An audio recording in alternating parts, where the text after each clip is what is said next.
The Butterfly Lion. Okay, so we've read chapter 1, and there was a young lad who was at boarding school and he was unhappy because he was feeling homesick and he was being bullied.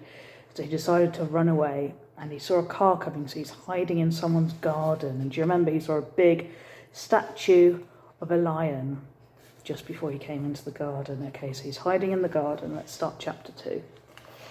I was still deciding which direction to take when I heard a voice from behind me.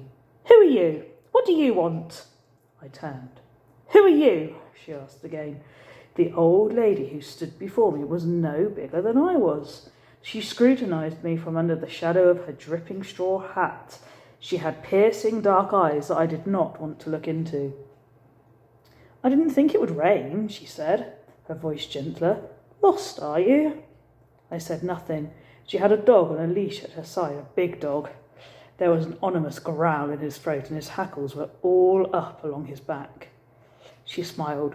"The dog's just saying you're on his property," she said.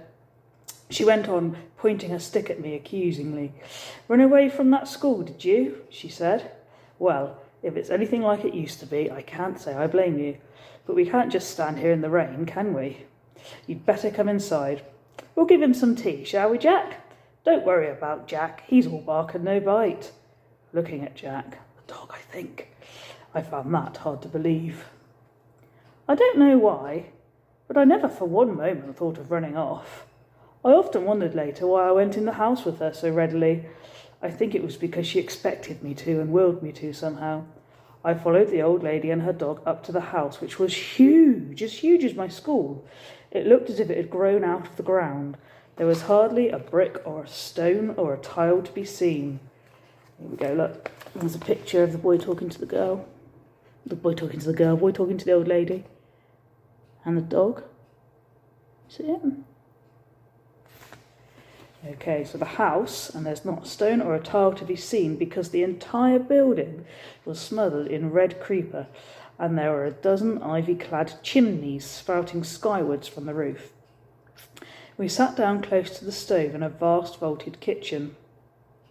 "The kitchen's always the warmest place," she said, opening the oven door.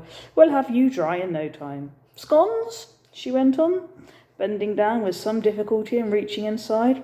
"I always have scones on a Sunday, and tea to wash it down, all right for you?" She went on, chatting away as she busied herself with the kettle and the teapot. The dog eyed me all the while from his basket, unblinking.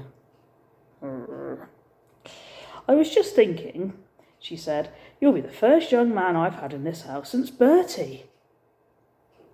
She went silent for a while. The smell of the scones wafted through the kitchen. I ate 3 before I even touched my tea.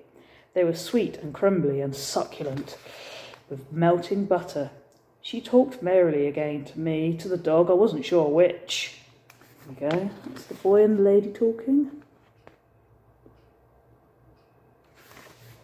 The lady, she's talking. She talked merrily again to me, to the dog, I wasn't sure which. I wasn't really listening. I was looking out of the window behind her. The sun was bursting through the clouds and lighting the hillside. A perfect rainbow arched through the sky, but miraculous though it wasn't the rainbow that fascinated me. Somehow the clouds were casting a strange shadow over the hillside, a shadow in the shape of a lion, roaring like the one over the archway. Remember? There was a lion in the garden by the archway, roaring. "Sun's come out," said the old lady, offering me another scone. I took it eagerly. Always does, you know. It might be difficult to remember sometimes, but there's always sun behind the clouds, and the clouds do go in the end, honestly. She watched me eat, a smile on her face that warmed me to the bone. "Don't think I want you to go, because I don't. Nice to see a boy eat so well. Nice to have the company. But all the same, I'd better get you back to school after you'd had your tea, hadn't I? You'd only be in trouble otherwise. Mustn't want off, you know. You've got to stick it out, see things through, do what's got to be done, no matter what." She was looking out of the window as she spoke. My Bertie taught me that, bless him. Or maybe I taught him. I can't remember now. And she went on, talking and talking, but my mind was elsewhere again. The lion on the hillside was still there. Now he was blue and shimmering in the sunlight. It was as if he was breathing, as if he was alive. It wasn't a shadow anymore. No shadow is blue. No, you're not seeing things, the old lady said. It's not magic. It's a real lion. He's our lion. Bertie's and mine. He's our butterfly lion. What do you mean? I asked. She looked at me long and hard. I'll tell you if you like, she said. Would you like to know? Would you really like to know? I nodded.